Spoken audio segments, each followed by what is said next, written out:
تو سرکار لوگ کہتے ہیں کہ بھی سارے حسین ابن علی کی طرح کیوں نہیں اکٹھے ہو گئے، اپنے بال بچوں کے ساتھ کیوں نہیں سامنے آ گئے؟ ایسا ہو نہیں سکتا میرے بھائی. یہ تو جن کا یعنی گھرانہ اتنا عالی ہے کہ جنہیں یہ پتا ہے کہ ہمارا کسی چیز کو ایکسیپٹ کرنا، اس کو دین کا حصہ بنا دینا ہے، انہوں نے ہی سامنے آنا تھا نا، باقی لوگوں نے کہاں سے آنا تھا؟ پھر سورہ مریم میں جو آیت ہے، اللہ تعالیٰ نے انبیاء کرام علیہم السلام کا ذکر کر کے فرمایا کہ جب انبیاء کرام دنیا سے چلے جاتے تھے نا، فَخَلَفَ مِن بَعْدِهِمْ خَلْفٌ، تو ان کے جانے کے بعد ایسے ناخلف لوگ جانشین ہوتے تھے، اضاعوا الصلاۃ، جو نمازوں کو ضائع کرتے تھے، واتبعوا الشہوات، اور وہ شہوات کی پیروی کرتے تھے، فسوف یلقون غیا، ان قریب یہ اپنے انجام کو پہنچ جائیں گے. اللہ تعالیٰ نے کہا کہ انبیاء جب بھی دنیا سے جاتے تھے، ان کے جانے کے بعد ناخلف لوگ ان کے جانشین بن جایا کرتے تھے، یعنی کچھ عرصہ گزرنے کے بعد ان قریب یہ اپنی اس گمراہی کی سزا کو پالیں گے. یہ جو سورہ مریم کی آیت ہے نا، یہ سیم فٹ ان ہوئی نبی الاسلام کے کیس میں بھی، اور اس کی ایکسپلینیشن میں وہ صحیح مسلم کی مشہور حدیث ہے جو آپ کو سمجھ ہی نہیں آ سکتی تھی جب تک آپ کو کربلا سمجھ نہ آئے، کہ نبی الاسلام نے فرمایا کہ جب کبھی بھی اللہ نے کسی پیغمبر کو مجھ سے پہلے بھیجا نا، تو اس کے جانثار ساتھی حواری ہوا کرتے تھے، وہ حواری بڑے پیشن کے ساتھ اس کی دعوت کو آگے لے کے چلتے تھے، اور جب وہ مخلص لوگ رخصت ہو جاتے تھے نا، تو پھر ایسے ناخلف لوگ اس مسند پہ آگے بیٹھ جاتے تھے جو زبان سے وہ کہتے تھے جو کرتے نہیں تھے، اور جس کے کرنے کا حکم دیا گیا ہوتا تھا اس کی مخالفت کرتے تھے، الٹ چلتے تھے. ایسے لوگوں کے خلاف جو اپنے ہاتھ سے جہاد کرے وہ مؤمن ہے. کون؟ حسین ابن علی. جو اپنی زبان سے جہاد کرے وہ بھی مؤمن ہے، اور جو اپنے دل میں جہاد کرے، یعنی اگر کمزور ہے، دل میں ہی برا مانے، سامنے نہ آئے، عبداللہ بن عمر، عبداللہ ابن عباس، عبداللہ ابن زبیر، اس جیسے لوگ، وہ بھی مومن ہیں. لیکن ظاہر ہے کہ یہ اس لیول کے نہیں. اور فرمایا اس کے بعد رائی کے دانے کے برابر بھی ایمان نہیں ہے اگر کوئی دل میں بھی برا نہیں سمجھتا. یہ جو حدیث ہے کہ تمام انبیاء کے ساتھ ایسا ہوا ہے، تو دیکھ لیں سیدنا حسین ابن علی ہی سامنے آ کے کھڑے ہوئے. صحیح بخاری میں ایک اور حدیث ہے 4827. اس حدیث کے کئی ایک طرق ہیں باقی کتابوں میں، المستدرک للحاکم کے اندر، سنن نسائی الکبریٰ کے اندر، اور اللہ بھلا کرے امام ابن کثیر نے تفسیر ابن کثیر میں سورۃ الاحقاف کی آیت نمبر 17 کے کانٹیکسٹ میں وہ سارے طرق ایک جگہ جمع کر دی ہیں. تفسیر ابن کثیر کے اوپر تو کسی کو اختلاف ہو ہی نہیں سکتا تھا، اور بخاری کی حدیث 4827 وہ بھی لی، اور باقی اس کے طرق بھی ایک جگہ جمع کیے. اس سے آپ کو پورے سینیریو کا اندازہ ہو جائے گا. مروان بن حکم جب مدینے کا گورنر بنا تو بخاری کے الفاظ ہیں کہ اس نے ایک دن خطبے میں یزید ابن معاویہ کا ذکر کرنا شروع کیا اور کہا کہ اللہ تعالیٰ نے امیر المومنین حضرت معاویہ کو یہ بات سجھائی ہے، وہ امت کے وسیع تر مفاد کے اندر اپنے بعد یزید ابن معاویہ کو خلیفہ بنانا چاہتے ہیں. یعنی ابھی حضرت معاویہ زندہ ہیں اور بیعت لے رہے ہیں اپنے بیٹے کے لیے. اب بخاری میں بس اتنے الفاظ ہیں کہ جب اس نے یہ بات کی نا تو عبد الرحمن بن ابی بکر کھڑے ہوئے اور انہوں نے کچھ کہا.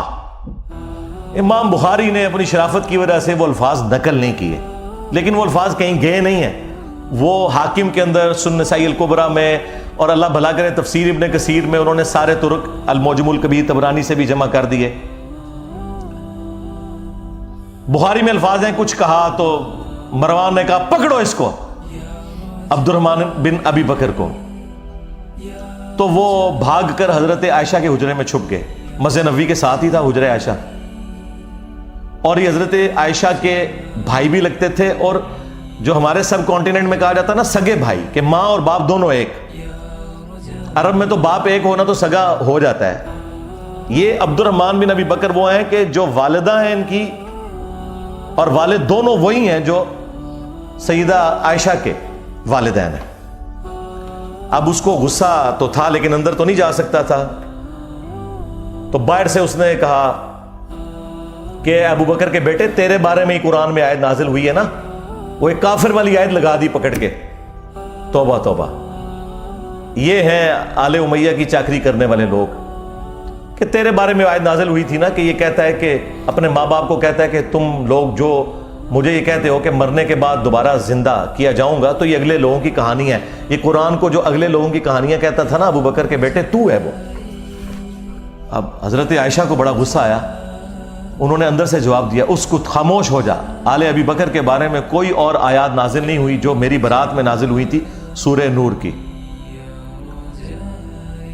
اور بخاری کی حدیث یہاں پہ ختم ہے, لیکن جو باقی روایتیں ہیں ان میں فلنگ دی بلینکس بھی ہیں. ایک تو یہ کہ وہ عبد الرحمن بن ابی بکر نے کیا بات کی تھی کہ جو امام بخاری نے کہا کہ کچھ کہا تو اس نے کہا پکڑو اس کو, ظاہر کو چوبے والی گل کی تھی ہے نا. ہاں انہیں کیا سی کہ سیدھی طرح کہہ کہ تیرا امیر المومنین کیسر و کسرا کے طریقے پہ چلنا چاہتا ہے, ابو بکر اور عمر کے طریقے پر نہیں. کیونکہ اس نے یہ کہا تھا کہ بھئی ابو بکر نے بھی تو عمر کو اپنے بعد خلافت کے منصب پر چھوڑا تھا نا, تو ہمارے امیر المومنین بھی چاہتے ہیں کہ یزید کو چھوڑ دیں. بھئی یزید تو ان کا بیٹا ہے, اور حضرت ابو بکر کا بیٹا تو عبد الرحمن بن ابی بکر سامنے بیٹھا تھا, اس کو تو نہیں بنایا تھا.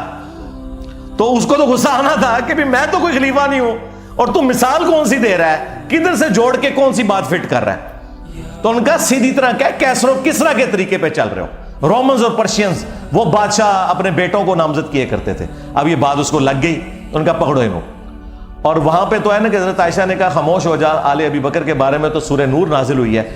باقی کتابوں میں حافظ ابن کثیر نے نقل کیا کہ پھر حضرت عائشہ نے اس کو پھر ایک پھکی نہیں پھکا دیا اور کہا مروان تیرے بارے میں اللہ کے نبی علیہ السلام نے فرمایا تھا جب تو اپنے باپ کی پشت میں تھا کہ حکم پر لعنت, اس کی اولاد پر لعنت, تو اسی لعنت کا ٹکڑا ہے.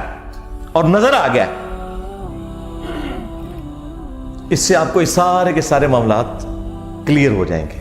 یعنی یہ سٹیپ وائز چیزیں چلی ہیں, اور یہ میں تو آپ کو بخاری شریف بیان کر رہا ہوں, ٹھیک ہے, مسلم شریف بیان کر رہا ہوں. معاملات کس لیول تک بگڑے ہیں. مسلم شریف میں حدیث ہے 4776, عبداللہ بن عمر بن عاص خانہ کعبے کے سائے میں بیٹھے میں اور لوگوں کو حدیث سنا رہے ہیں کہ اپنے امیر کی اطاعت کرو. اطاعت امیر کے اوپر حدیثیں سنا رہے ہیں. ایک تابعی عبد الرحمن بن عبد رب کعبہ کعبے کے سین میں داخل ہوتا ہے, اور وہ جب ان کی گفتگو سنتا ہے تو کہتا ہے کہ حضرت یہ حدیث آپ نے خود نبی علیہ السلام سے سنی تھی کہ حکمرانوں کی اطاعت کرنی ہے. ان کا ہاں میرے کانوں نے سنا, میری آنکھوں نے نبی علیہ السلام کو دیکھا, میرے دل نے آپ کی بات یاد کی. آگے تو اس نے ایسی بات کر دی کہ وہ ایکسپیکٹ نہیں کر رہے تھے. انہوں نے کہا آپ تو ہمیں کہہ رہے ہیں کہ امیر کی اطاعت کرو, اور آپ کے چچا کا لڑکا معاویہ ابن ابی سفیان جو ہمارا حکمران ہے وہ تو ہمیں حکم دیتا ہے کہ ہم لوگوں کو ناحق قتل کریں اور حرام طریقے سے ان کا مال ہڑپ کریں, جبکہ قرآن میں اللہ تعالیٰ فرماتا ہے سورہ النساء کی آیت نمبر 29 تابعی نے کوٹ کر دی کہ ایک دوسرے کا مال ناحق طریقے سے ہڑپ مت کرو اور ایک دوسرے کو قتل نہ کرو. اب آپ ہمیں بتائیں کہ ہم اللہ کی بات مانیں یا اپنے حکمران کی بات مانیں, معاویہ بن ابی سفیان کی. اب عبداللہ بن عمر بن عاص تھوڑی دیر کے لیے خاموش ہو گئے, پھر انہوں نے سر اٹھا کر کہا کہ آندھا سے انجینئر کو نہیں دیکھنا. یہ نہیں کہا, میں جوک کے طور پہ کہہ رہا ہوں. انہوں نے کہا کہ معاویہ کی اطاعت کرو ان کاموں میں جس میں تمہیں اللہ کے مطابق چلائے, اور جس میں وہ اللہ کی نافرمانی کا تمہیں کہے تم اس کی نافرمانی کرو. یہی ایٹیچیوڈ ہونا چاہیے.